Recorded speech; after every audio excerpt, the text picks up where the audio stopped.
And it's a huge advantage if you have somebody who can be recognized as that, and not just in your country, but around the world.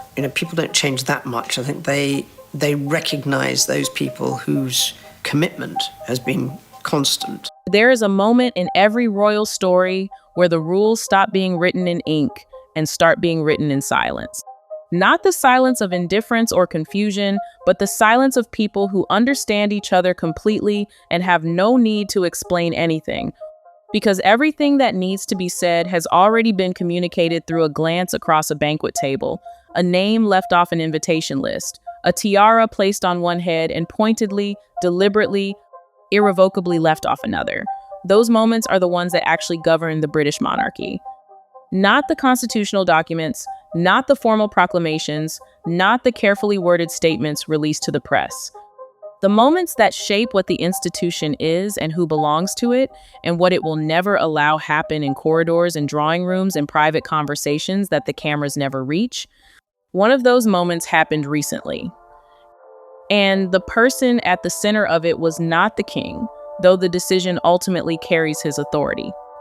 It was not Catherine, the Princess of Wales, though she is the one who benefits from it most visibly.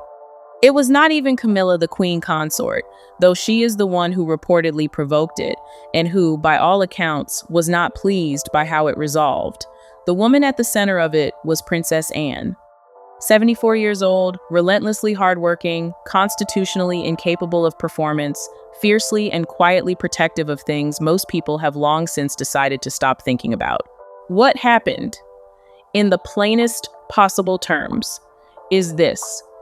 Camilla, Queen Consort of England, the highest-ranking woman in the land after the king himself, reportedly made a move toward the Cambridge lover's knot tiara, the piece that belonged to Diana, that Diana wore with a kind of heartbreaking luminosity for 16 years, that sat untouched in the royal vault for 18 years after Diana's death and was then given, quietly and with enormous significance, to Catherine. And Princess Anne said, no. Not with a memo. Not with a formal palace directive. Not with any of the official mechanisms that the institution uses to communicate decisions about objects, occasions, and permissions. With something far more powerful than any of those things, with the kind of refusal that needs no explanation. Because everyone in that palace already knows exactly why. By the time you reach the end of this, you will understand the full story behind that moment.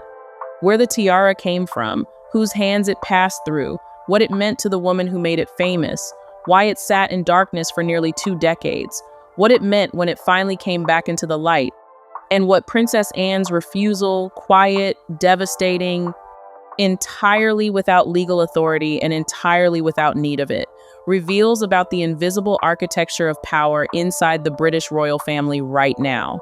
Because this story is not really about jewelry. It never was.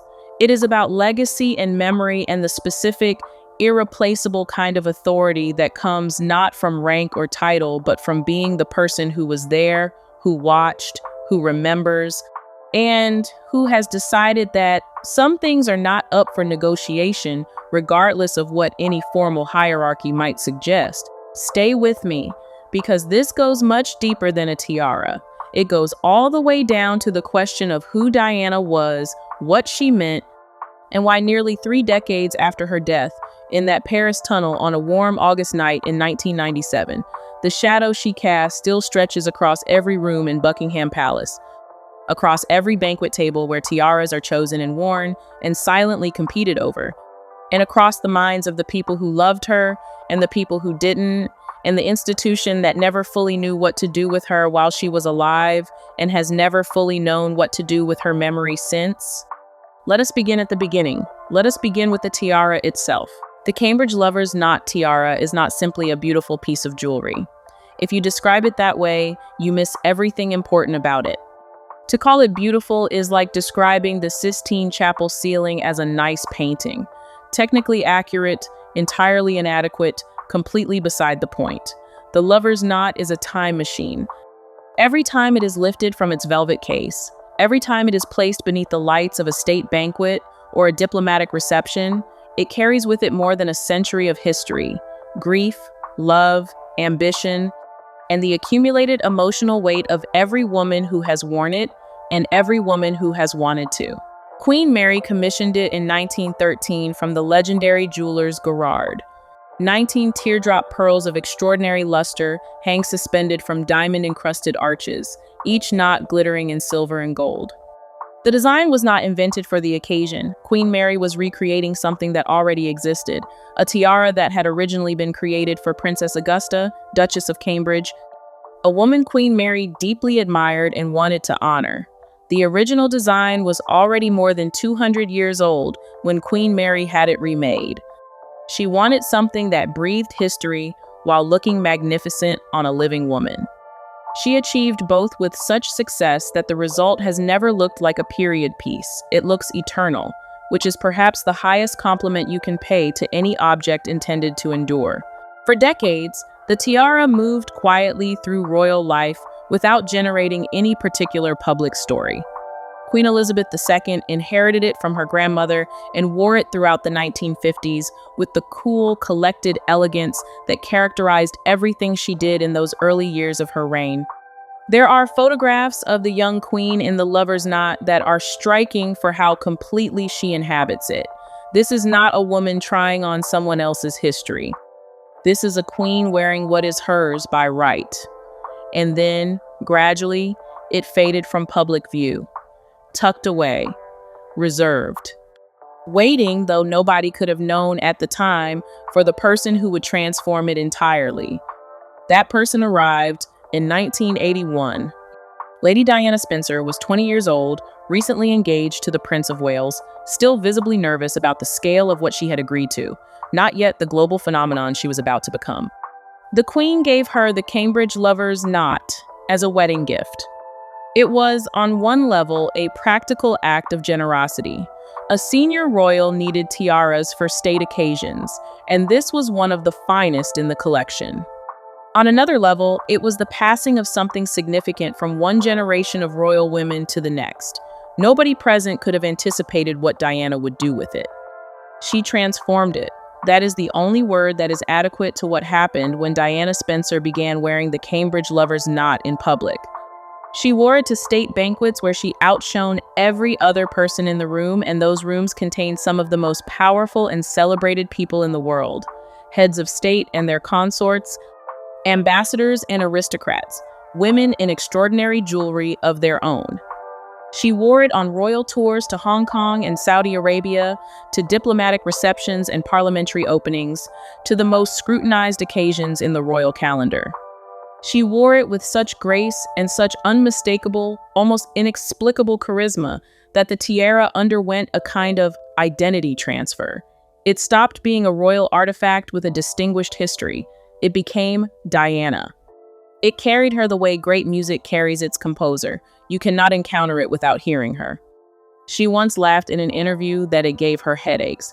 It is remarkably heavy. She said 19 pearl drops and all that diamond work suspended from a frame designed for formal ceremony rather than comfort. But she kept wearing it anyway, season after season, occasion after occasion. Because she understood, perhaps more instinctively than anyone around her understood, what the tiara was saying about her every time she put it on. It was saying she was regal. It was saying she was worthy. It was saying she belonged to this institution, to this history, to this role that had been handed to her before she was fully formed, and that she was in the process of growing into with a speed and a naturalness that nobody had predicted and everyone could see. On the last day of August 1997, Diana died in a car crash in the Pont de l'Alma tunnel in Paris. She was 36 years old. The world, in a way that surprised even those who thought they understood her popularity, simply broke. The Cambridge lover's knot tiara returned to the royal vault. And there it stayed untouched, unseen, unspoken about for 18 years, as if the palace itself was in mourning, as if no one could quite bring themselves to place it on another woman's head while the grief was still so raw, so present, so stubbornly refusing to fade into the manageable distance that time is supposed to create between the living and the dead. Before we get to the confrontation that shook the palace, there is something most people get completely wrong about how royal jewelry actually functions. And understanding it is essential to understanding why Princess Anne's refusal carried the weight it did and why Camilla's request created the kind of tension it created. Most people, when they imagine the royal jewels, picture something like a very grand shared wardrobe. Senior royals dipping in and out as the occasion demands, borrowing freely, returning pieces after use, trading them back and forth like accessories selected from a walk-in closet. That is not how it works. Not remotely. The British Royal Jewelry Collection is divided into distinct categories, each with its own rules, its own custodians, and its own deeply felt emotional weight that no administrative system fully captures. Some pieces are crown property in the strictest constitutional sense, heirlooms that belong to the monarchy itself, passing from sovereign to sovereign with the throne, the way land passes through a legal estate. These cannot be sold, cannot be gifted, cannot be diverted into private hands. They belong to the institution rather than to any individual within it, and no individual, regardless of their rank or relationship to the sovereign, has the authority to redirect them. Other pieces are personal property jewelry owned outright by individual royals, inherited through family lines, or purchased privately. These are theirs to do with as they choose, to wear, to lend, to leave to their children. And then there is the middle category, the most complicated category, the one where the lover's knot lives. These are pieces that belong to the reigning monarch and are loaned out to family members for state occasions at the monarch's discretion. The Cambridge lover's knot belonged to Queen Elizabeth II throughout her reign. It now belongs to King Charles III.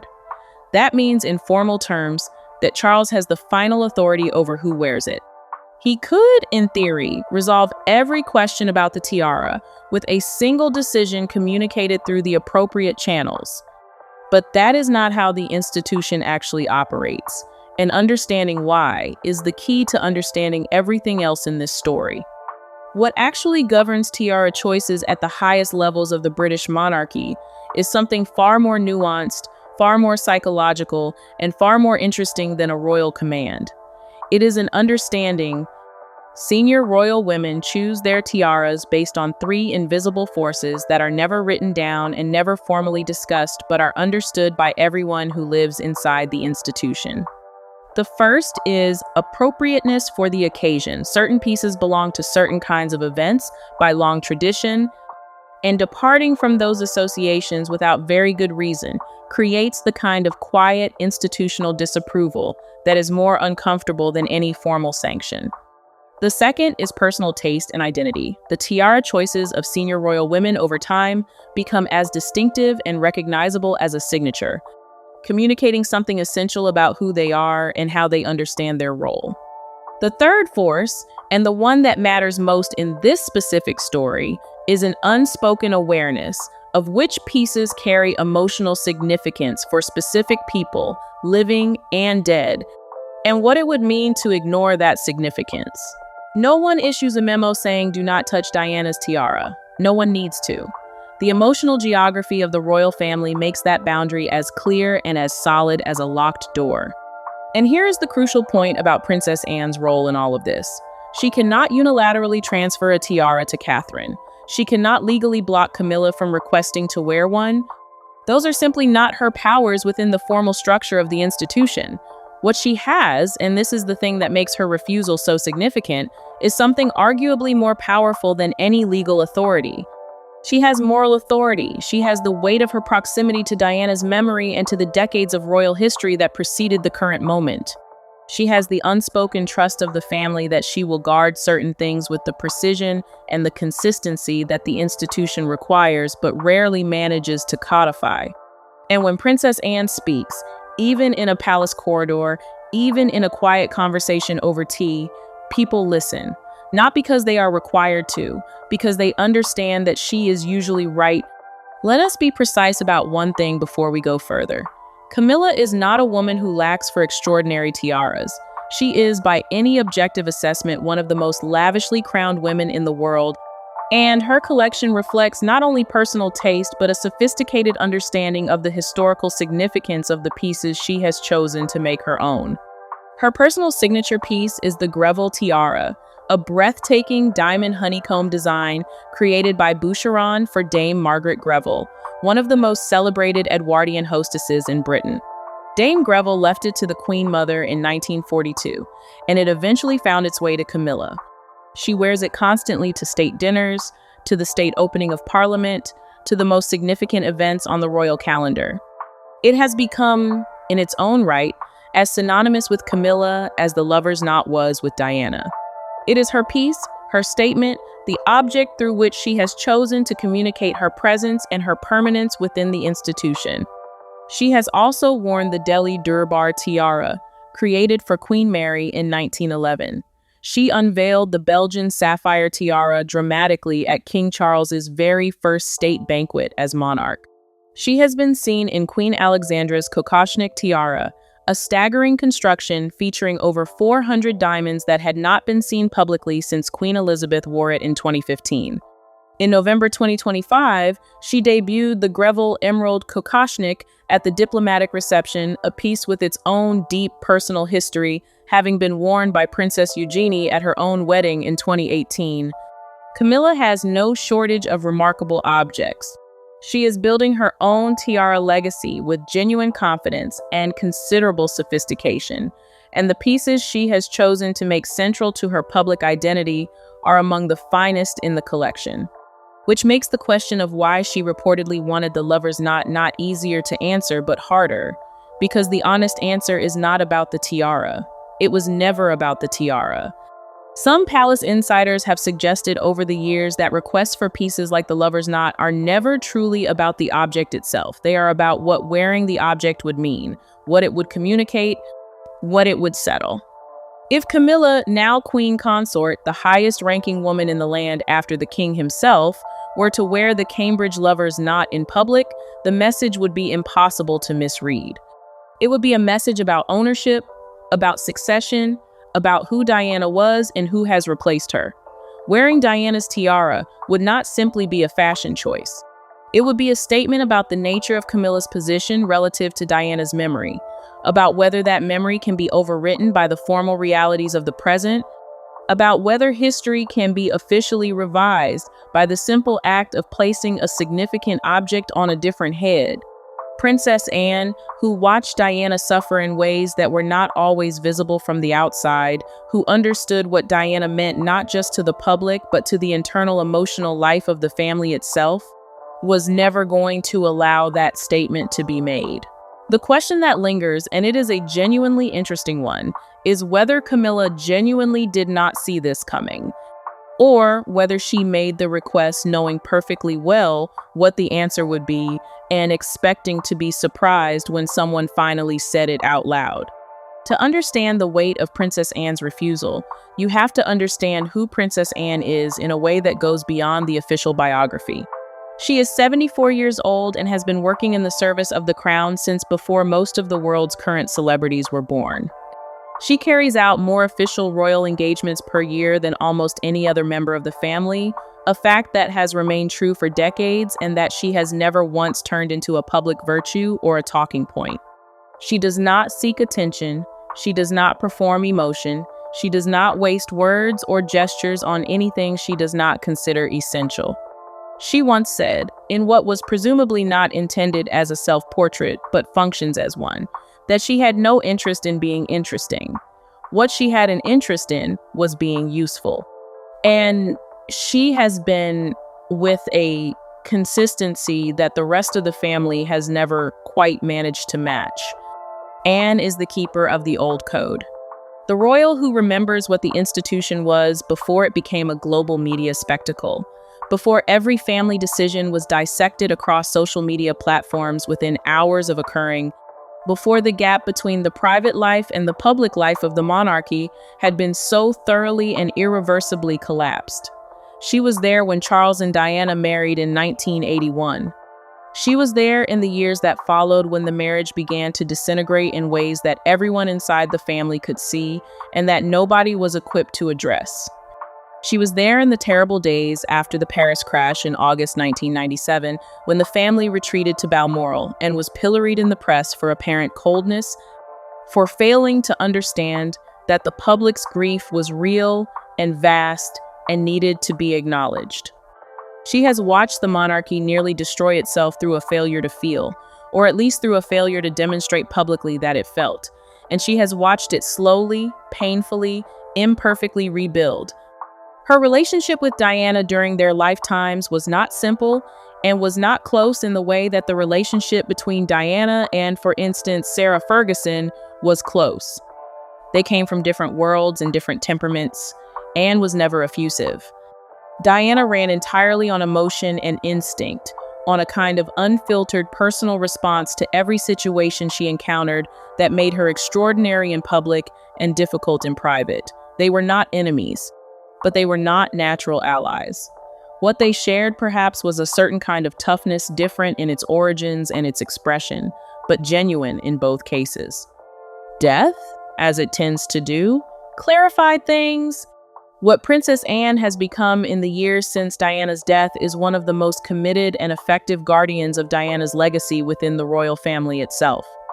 Not by speaking about it publicly. Anne does not speak publicly about internal family matters with any regularity, and she would consider the kind of confessional interview that other members of the family have given to be a form of institutional betrayal.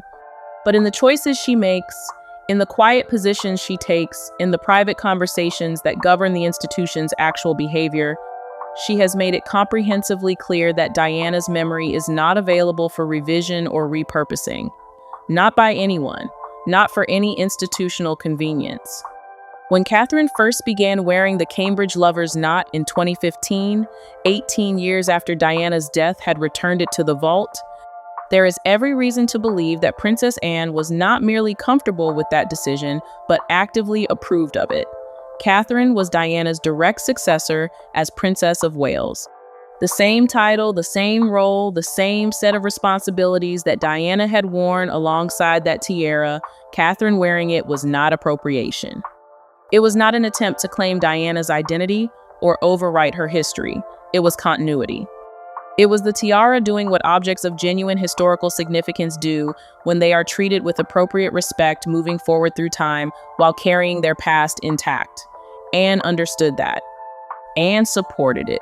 The logic was impeccable and the symbolism was right. But Camilla is a different proposition. Camilla is the woman who was present during the unraveling of Charles and Diana's marriage, not as a passive figure in the background, but as an active participant in the events that shaped the most painful period of Diana's life. Whatever the legal and ceremonial reality of Camilla's position today, whatever the formal acknowledgement of her role as queen consort, whatever the carefully managed public narrative of rehabilitation and acceptance that has been constructed over the past 2 decades, the emotional reality for millions of people, and within certain quarters of the palace itself, has never fully shifted. The history is too recent, the wounds too specifically inflicted, the memory of Diana too vivid and too tender, for a simple reclassification of Camilla's status to resolve what that history means. When Camilla reportedly reached toward the lover's knot, Princess Anne's response was the kind of quiet, devastating refusal that only carries the weight it carries because of who is delivering it. There was no drama in it, no confrontation, no raised voices or formal proceedings. Just this simple, clear, unmistakable communication from a woman who has earned the right to speak without elaboration that this particular thing would not be happening.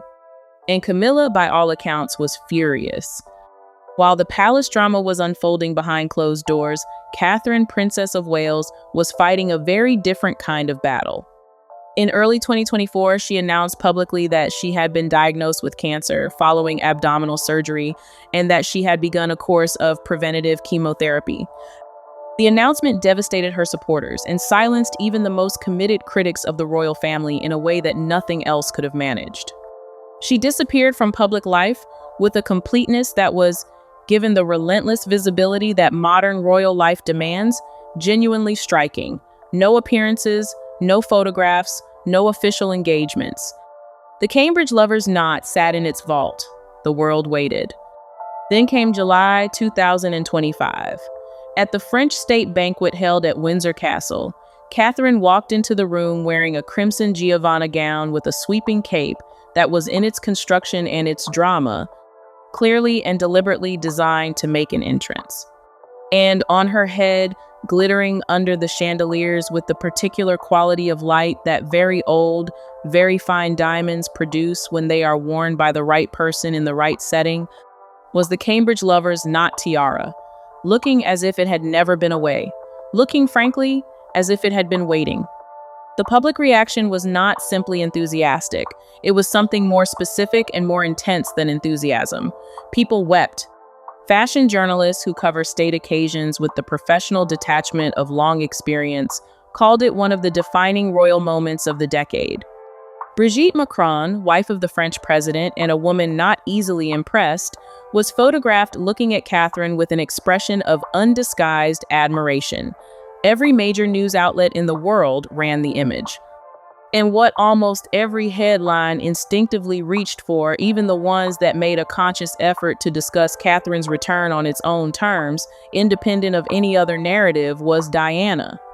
She looked like Diana. She moved with Diana's particular quality of composed but warm presence, and she was wearing Diana's tiara. 2 months later, in September 2025, Catherine wore the lover's knot again. This time at the U.S. state banquet honoring President Donald Trump, at which she arrived in a golden lace gown that was, in its own way, as carefully considered as the crimson one had been. Trump reportedly remarked that she looked radiant, so healthy, and so beautiful. Prince William sat nearby. Queen Camilla was present. Melania Trump was present. And Catherine, in Diana's tiara, commanded every room she entered with a completeness that left no ambiguity about where the attention and the admiration were directed. Then, in December 2025, Catherine surprised everyone who had been following her tiara choices with unusual attention. At the German state banquet, she debuted Queen Victoria's Oriental circlet rubies and diamonds, unseen publicly for 20 years, beloved by the Queen Mother. It was a statement of range and confidence and genuine historical awareness. She was not simply channeling Diana. She was building her own royal identity, reaching back through centuries of royal women and claiming her place among them on her own terms. This is the Catherine who stood, without asking to and without needing to, between Camilla's ambitions and Diana's tiara. Not because she was assigned to that position, because she earned it through years of showing up, through the particular kind of resilience that a cancer diagnosis and a recovery do to a public figure's relationship with the people who admire them, through the quiet and cumulative accumulation of the kind of public trust that cannot be manufactured or managed, but only grown. Let us talk about the fury. Because Camilla's reported reaction to being refused tells us something important that the tiara story itself does not fully illuminate on its own. If you are genuinely comfortable in your position, if you are secure in your identity, settled in your role, at peace with where you stand within the institution and within the public's perception of you, you do not rage at being told you cannot wear a specific tiara. You have, as we have established, an extraordinary collection of your own. You have pieces that are historically significant, visually spectacular, and personally associated with you in ways that have been built up over years of consistent and thoughtful public presentation. You do not need the one piece in the vault that is charged with the most complicated emotional electricity in the entire royal collection, unless the tiara was never really about the tiara. Camilla has spent the better part of a decade working methodically and, by many measures, successfully to rehabilitate her public image. The campaign has involved genuine effort. She has thrown herself into literacy advocacy with a consistency and a personal investment that goes beyond the performative she reads widely. She talks about books with actual enthusiasm. She has used the platform of her position to bring attention to causes she cares about in ways that feel authentic rather than managed. She has been similarly committed to raising awareness about domestic violence and about the experiences of military families. She has shown up, she has done the work, She has been patient in a way that many observers genuinely did not expect, given the circumstances of her entry into royal life. With Charles now on the throne, she holds the highest formal rank a consort can hold. Her name appears on official documents, on ceremonial programs, in formal addresses. She is referred to and addressed as queen, not queen consort in a diminished or qualified sense, simply queen, which is the designation she has been given and which she inhabits with visible confidence. And yet, the Cambridge Lovers' Knot remains out of reach, not because of law, not because of rank, not because any formal mechanism exists to prevent her from requesting it, but because of history. Because of a woman who died 28 years ago in a Paris tunnel and whose shadow still stretches with undiminished persistence across every room in the palace. There is a particular kind of frustration that comes from achieving nearly everything and still being told there is one thing you cannot have. Not because you lack the qualifications for it, not because someone more deserving has claimed it, but because of the accumulated weight of a history that cannot be rewritten simply because the present has moved on. Camilla's fury, if the reports are accurate, suggests that she has not fully made peace with that shadow. That underneath the carefully managed public narrative of acceptance and reinvention, there is still a part of her that wants the final symbol, the definitive gesture that would settle, once and for all, the question of what her position means relative to everything that came before it. The Lover's Knot in this reading is not a tiara she wants to wear. It is a verdict she wants delivered. But that verdict is not Princess Anne's to give, and not Camilla's to demand. And the palace, in this instance, understood the difference. Anne's refusal, quiet, firm, carrying the weight of everything she witnessed and everything she remembers, was the institution reminding itself that some things cannot be resolved by formal rank alone. That history has a weight of its own that does not yield to administrative convenience, and that the people who were present when that history was being made have not forgotten what it cost. There is a question that hovers over this entire story and that no one can answer with certainty and that everyone asks anyway. What would Diana have made of all of this? She would have seen Catherine wearing the Lover's Knot and felt, perhaps, something like recognition. Catherine shares Diana's instinct for human connection, the ability to be present in a formal setting in a way that feels genuine rather than performed, to make a state occasion feel like a moment of real contact between a public figure and the people watching her. She has taken Diana's compassionate approach to royal duty, the focus on mental health, on cancer care, on early childhood development, and made it authentically her own, not as a tribute to her predecessor, but as an expression of her own values and priorities. She has her own reasons for caring about these things, her own experiences that inform them, her own voice in which she discusses them. Diana wore the tiara like a crown she had earned through suffering and determination. Catherine wears it like a crown she has inherited and is actively, deliberately working to be worthy of. The difference between those two relationships with the same object is the difference between the two women, and it is an interesting difference that says something generous about both of them. As for Camilla, Diana was famously and publicly devastated by Camilla's presence in her marriage. The wounds were real and they were not private. Diana spoke about them in interviews, described them in the conversations that eventually became the Panorama documentary, carried them visibly through years of public life in a way that made them part of the public record in a manner that no subsequent rehabilitation campaign can fully erase. But Diana was also, at her core, a woman who believed in moving forward. She wanted to be, as she said, a queen of hearts rather than a queen of England. She wanted the monarchy to feel the feelings it had spent centuries suppressing. She wanted the institution to become more human, more responsive, more honest about the complexity of the lives being lived within it. The fact that the Lover's Knot remains symbolically off limits to Camilla, not by royal decree, not by formal prohibition, but by collective emotional understanding and the quiet authority of a woman who remembers, is perhaps the most Diana thing that could have happened. It is the palace, for once, honoring feeling over protocol, acknowledging that some things cannot be rewritten simply because the formal circumstances have changed. Diana's tiara is still, in the deepest and most meaningful sense, Diana's.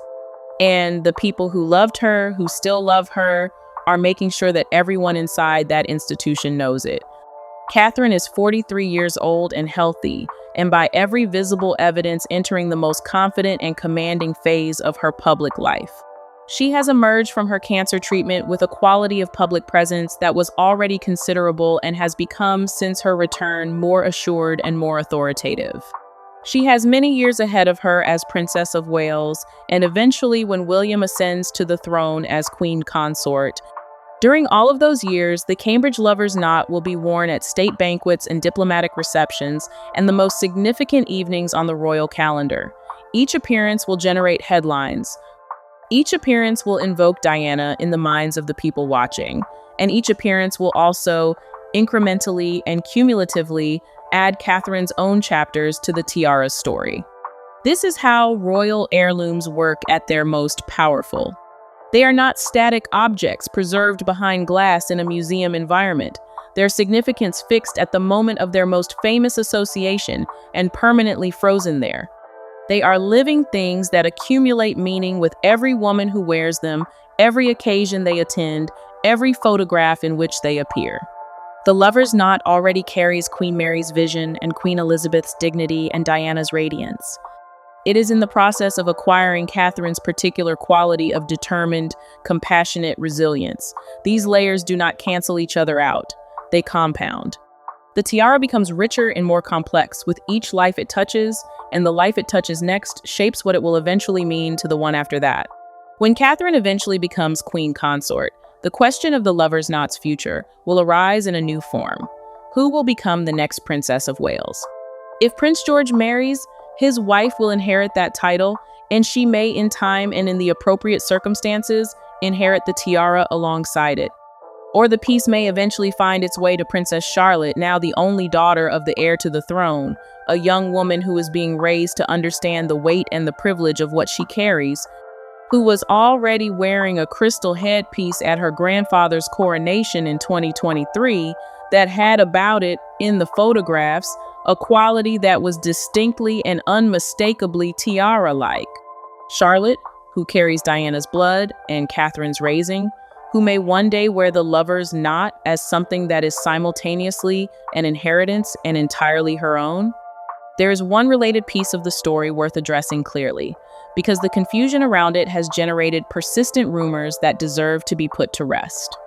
The Spencer tiara, the one Diana wore on her wedding day in 1981, the one that appeared in every photograph of that extraordinary morning, will never come to the royal family. It belongs to the Spencer family, kept by Diana's brother Charles Spencer, the 9th Earl Spencer. Rumors have circulated for years about the possibility of Catherine wearing it, or eventually Charlotte. They will not wear it. The Spencer family has been unambiguous about this.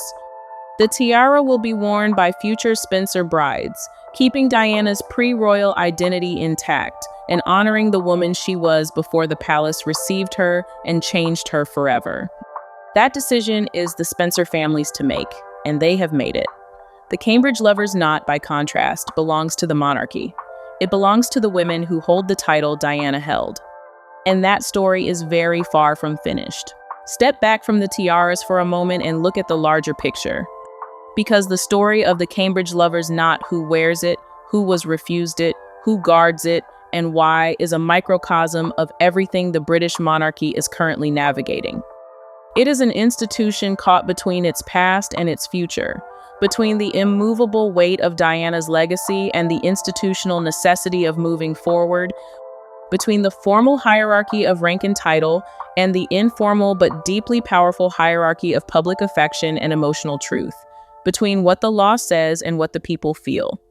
In 1997, when Diana died and the royal family retreated to Balmoral while the nation piled flowers outside Buckingham Palace and wept in a way that surprised even those who thought they understood the depth of her popularity, the monarchy nearly lost the public entirely.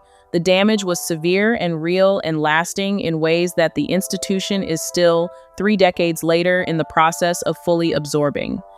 What the royal family learned from that crisis slowly, painfully, imperfectly, was that symbols matter with a force that cannot be overridden by protocol or dismissed by formal authority.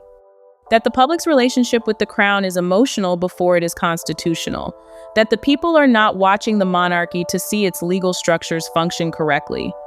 They are watching it to see whether it feels, whether it honors what it claims to honor, whether it treats the things and the people that matter to them with the seriousness those things and people deserve. The choices being made about the lover's knot tiara today reflect that lesson having been, however imperfectly, internalized. Camilla is not wearing it not because she was formally forbidden, but because the collective understanding of what wearing it would mean has been communicated with sufficient clarity that formal prohibition was never necessary. Catherine is wearing it because she is the right person to wear it, because the public has accepted her in that role with a generosity and an emotional openness that was not inevitable and was not automatic, but was earned over years of consistent, genuine public service. Princess Anne's refusal was the institution reminding itself in the way it most reliably does remind itself, through one direct and unelaborated act of authority of who it is, what it owes to the past, and what it must protect in order to survive. The Cambridge lover's knot tiara is worth approximately $2.7 million in purely material terms. Its real value is not calculable by any method that exists. It carries Queen Mary's tribute to a woman she admired and wanted to honor. It carries Queen Elizabeth's cool elegance in the photographs from the 1950s.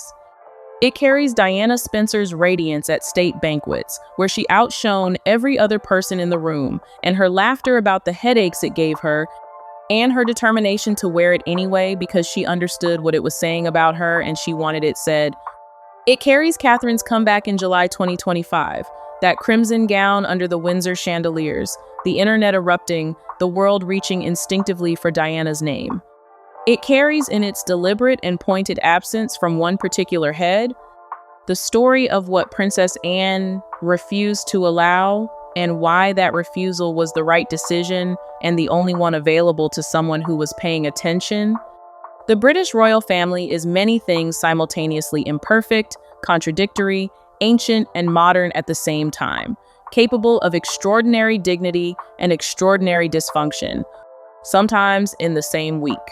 But in the story of this one tiara, in the 19 pearl drops and the diamond arches and the lover's knots that give it its name, you can see something that transcends all of the complexity and all of the drama. You can see the enduring power of a woman who wore it like she was born for it. A woman the world loved so fiercely that nearly 3 decades after her death, her tiara still carries her name. That is not sentiment. That is not nostalgia. That is the most honest and durable kind of legacy there is. Diana, always Diana. Do you think the monarchy will ever fully step out of Diana's shadow? Or is her shadow, in the end, what keeps the whole thing standing? And who do you believe should wear the Cambridge lover's knot after Catherine, Princess Charlotte, the future Princess of Wales, or someone none of us have thought of yet? Drop your thoughts in the comments. I read every single one.